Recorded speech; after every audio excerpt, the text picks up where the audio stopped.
Yo! We are on the road to 200k subscribers, and 20.5% of the people that watch my content are currently subscribed, so I want to encourage you to help me make that dream come true and subscribe to the channel. Today is a monumentous occasion where we're going to be unboxing not one, not two, but 3 crazy statues. All 3 statues are going to bring to life the final battle between Naruto Sasuke and Kaguya. This is one of my favorite setups in my collection. I'm so happy to bring it to you today. Without delay, let's jump on in. We're going to be skipping the box turns today, but we'll take a look at Naruto's box, and then Sasuke's looks just as cool. And Kaguya, your box sucks. Literally, it's just a giant brown box with the KM Studios logo on the front.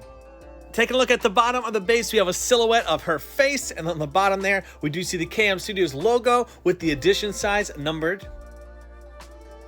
On the front of the round base, we typically see a nameplate for the character, but for this, we do have the Rinnegan that we see in the middle of her forehead. Sometimes the nameplates can look a little funky, so I'm actually happy that they went with that instead. Jumping around to the back side of the statue, here's what looks to be like an Uzumaki clan symbol. It's not exactly, but looks similar to it. It's magnetized, pops off. That's typically where the AC adapter was supposed to go to power the LEDs on this statue. Jumping around to the front, again, we'll see this huge notch that's carved out with that hole in the center, and the notch that's on the top does have a round magnet that sits there, that this is actually where the back of Kaguya is going to sit and support her into place. On the very top of the pinkish colored dust clouds is a notch that's carved out to hold a very huge piece that goes on top. Now there's some wires in here as well. So this actually arrived dead on arrival, where the LEDs didn't function, didn't work, or I think they worked for maybe a very split second and they stopped working. So heck, if anybody knows anything about wiring or statues or engineering of some sorts, please feel free to reach out to me. I'd love to talk with you to see if maybe this could be repaired someday. And here we have the large effect piece that sits on the top of the pinkish colored clouds, none other than the infinite Tsukiyomi. Here's the hole that's drilled into the bottom of the notch. That's how they actually hang these large resin pieces up after they painted them. Here's also a closer look at the wiring, again for you technical people that might know what the heck is going on here, how this works. I believe the wire goes up to the inside of it, and there's actually a moon that they casted on the inside of the actual statue. Here's some magnets that are on top of the pinkish colored clouds. There's actually an effect piece later that will be installed onto there that we'll see. Flipping this bad boy to the back, we'll see the actual moon that's casted inside, all the different textures that give it that moon-like look, I guess. Hey, Bam! Hey, what's up, boss? Did you just moon everybody? Get out of here. We don't got time for that crap. If you look in the back, we can see a spotlight. The actual moon, you can't even shine a light through it. And so this is something that I imagine would illuminate within. And so, man, I wish they could repair this, because this thing would look glorious if it ever did illuminate. Have to move around just a little bit to get in that perfect positioning. And then also the magnets on the pink clouds that we saw before is that dimensional looking effect that we see here. So on the back there, you'll see those 2 magnets, one there and the other over here. So this is a piece that they included that is optional. So we have those magnets, you can clearly take it off and you won't even notice that those are there. So here is how it looks when you do install it. A really cool feature to add, and I love it when you have the option to take it on or off. Here's how it looks off. Once we install Kaguya on there, I think it actually does look a little bit better. So diving into her, pretty much one giant mold. The only thing they sculpted separately was those horns that go on the top of her head. Now, I can't hold her up. She's actually way too heavy for me to do that, to see all the details. So we'll go ahead and install her with that large notch magnet and the steel rod that goes into the front part of those pink clouds. As you may have already noticed, anime's greatest mama's boy is sitting in the sleeve right there. So cool little touch to add Zetsu over there. And then we can also see all the different decals that they sculpted onto the outfit are incredible. Also her hands, the fingernails, they are a bit pointy as well, accurate to the show. The head sculpt itself looks really good. Now, if you would actually see it compared to the prototype did look better, but not that this is bad. It is quite acceptable and it does resemble her.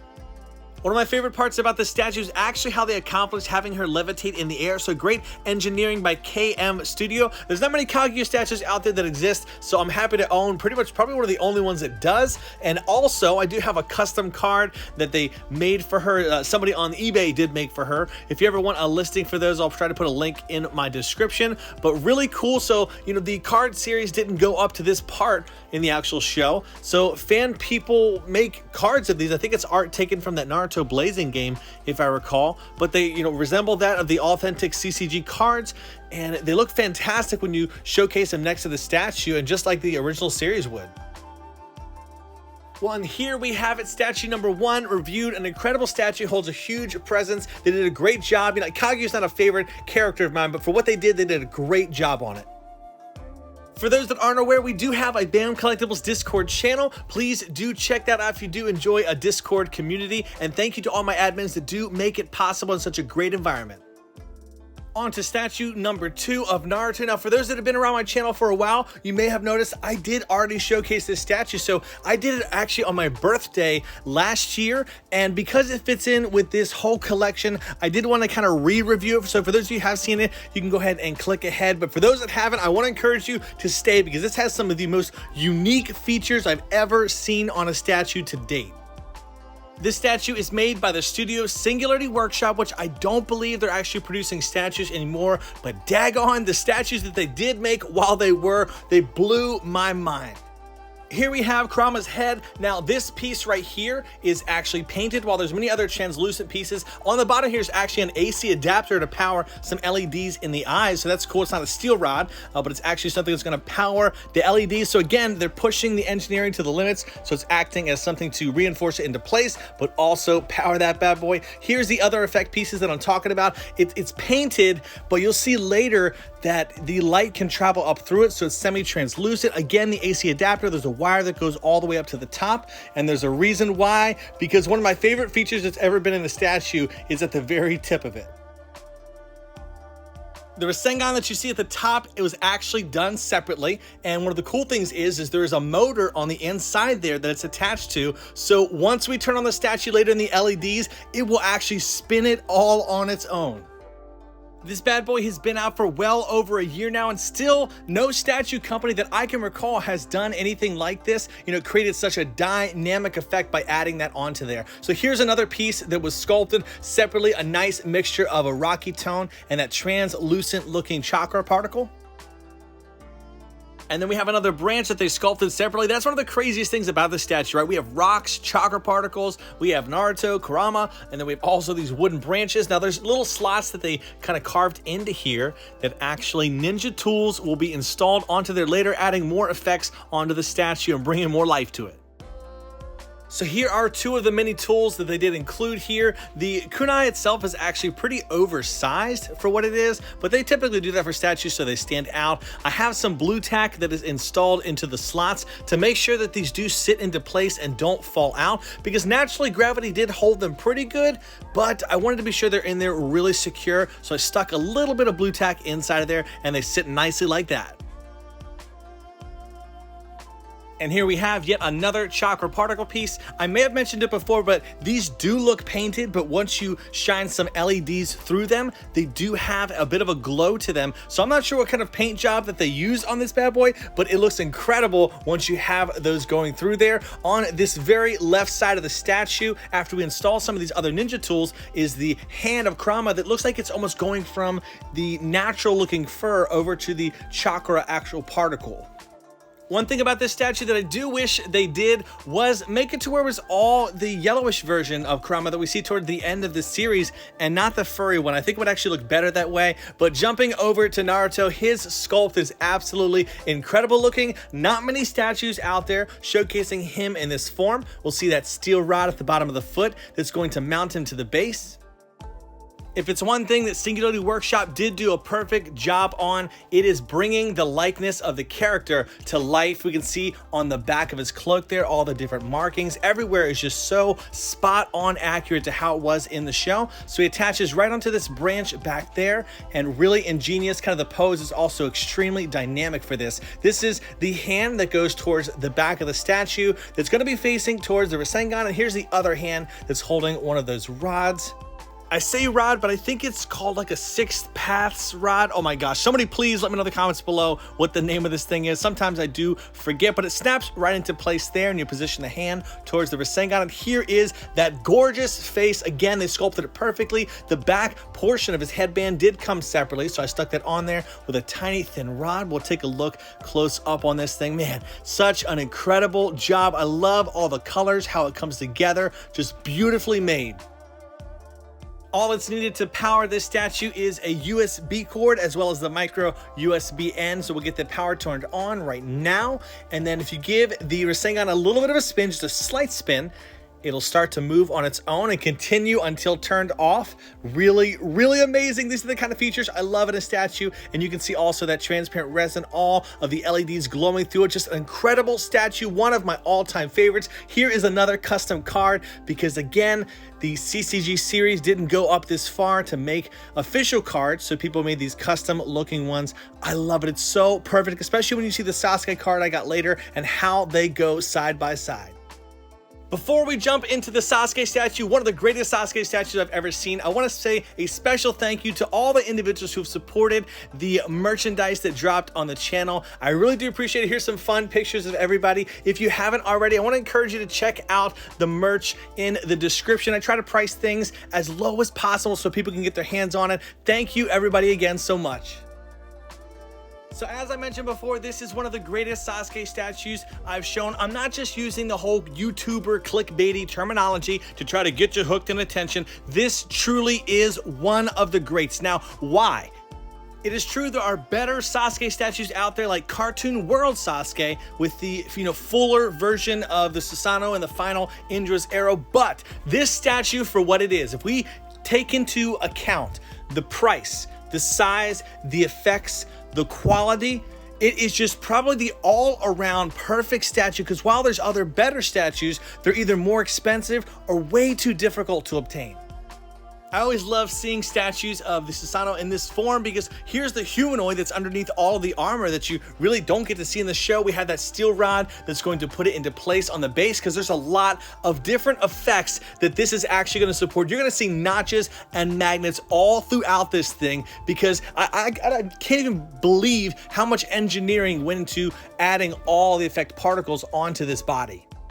The engineering limits of this statue are really pushed to the limit, and you'll see as we put everything together how that does work. So on the back side, here is one of the many extra effect pieces that they sculpted separately, and rather than showing off every single one of them to you, we'll go ahead and skip that and just get everything installed and into place.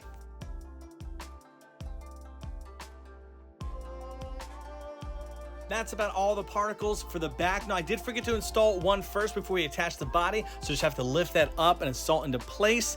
And gravity just holds that into there, but really crazy, exactly how you imagine lightning being all over the place, no rigid or straight lines, and it looks incredibly dynamic, kind of adds to the overall theme of the statue. On this side over here, we'll see the hand or the arm was sculpted separately. We have the magnet in there. There's a few notches because a few different other particles are actually going to be installed onto here that are going to bring it more to life, and by particles I actually mean the armor that's going to be into place. And here we have this first initial piece of armor. It's incredible looking, the color, the contrast between the purples and the blues. I love that it's also a flatter toned paint. It's not clear and translucent, so it adds more depth and layers onto the statue. The other arm is outreaching. Again, he's shooting that arrow. So this one, man, look at all the sculpting of the muscle tones in the biceps there. And that's also where the other armor piece is gonna go. If you look inside the hand as well, there's a magnet in there. That's gonna help support another piece that we're gonna showcase later. And there's the other forearm piece of armor. I love how it's also battle damage on there. It's not clean and smooth. You have some cracks from the battle that he went through. Snaps right on into place, and one of my favorite next pieces of the statue is going to be the armor that covers the face. This is something that's really cool to hold and see in person. In the show, again, it's attached to the body. We don't get to see it that long anyway, but it brings a whole new meaning to actually getting to hold it in person, feel all the different textures that exist on here. Great sculpt overall, and it just snaps via that magnet. We actually have to take the arm guard off first, and it snaps right into place. So that magnet, they would bump up against each other if I didn't do that. Next up, we have the arrow that was sculpted separately. So on the very end of it here, we'll see that rectangular shaped magnet that's going to go onto the hand, so it helps hold it into place and secure it. And the tip itself looks great. The clear resin all throughout the statue as well, really clean and clear, but we'll see that mount into place and rest on top of the hand. And what is an arrow without a bow? So this is one of two pieces that they sculpted to come together to create that bow. And so we have the magnet on the very tip of the end there. And here's the other piece. This one's a lot larger than the other, so perfectly fit together. This piece was also sculpted separately. Extremely huge though. This piece is long. When you do put them both together, there's a reason why they had to sculpt them separately. So they go together and they magnetize together, but there's also a larger magnet on the bigger piece that fits into the hand. So it slides right into place. How incredible does that look for this statue? Just like Naruto, you're going to continue to see the track record of perfection with the character sculpt. Again, such a dynamic pose that they went with here. What's really cool and unique is the notch that attaches him to the statue is on the side of the leg. So it makes it look that much more organic, as if he's floating in midair. You can almost question yourself, like, how the heck did he connect to it if you didn't see it come together yourself? Zooming in, we can also see the sculpting of the zipper. We had that silver metallic looking paint inside of the neck, as well as a magnet that's impacted to attach the head sculpt. We can see his clan symbol on there. All over, just so perfect, right? We're gonna jump on and take a look at his hands as well to get those. Everything was sculpted separately because there's so much attached to it. This first hand, we can see a sword here. It is connected, so you cannot remove that on there. Some swords are made of metal, but this one is made of just resin. It is extremely lightweight, so I'm not concerned about it warping or bending over time.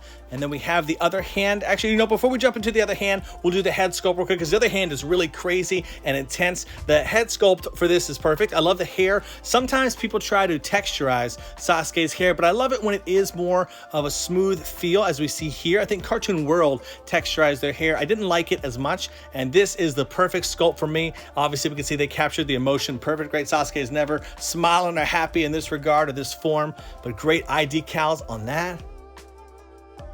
And here's a huge and crazy Chidori hand that I was talking about. This thing is nuts. How the heck they sculpted all this is beyond me. For the most part, it's actually one piece. There is one particle that was sculpted separately that I'll just leave into there. But how the heck they sculpted this all together is beyond me. Obviously, the Chidori was sculpted separately in the hand and they glued it on into place. But how this didn't break during shipping blows my mind. And there we have the custom Sasuke card that I have. Let me pull up Naruto real quick. You can see these work together like yin and yang type of cards. I love it. They just look amazing. How they do sit side by side next to their statues. Such a perfect amount of LEDs overall. If only that Kaguya worked, it would be incredible. I'd love it. But again, everybody, here is these amazing statues. Naruto, look at that spinning Rinnegan. Brilliant engineering executed. This statue over here, literal perfection. And again, though Kaguya isn't one of my favorite characters, for what they did, KM Studios knocked it out of the park. Here is this statue set together. I hope you enjoyed today's showcase. This is one of my all-time favorites, and we will see you in the next video, hopefully coming up very soon for the 200,000 subscriber special, where we showcase a life-size statue. As always, everybody, I'll see you in the next one. Do what you love and love what you do. Bam out.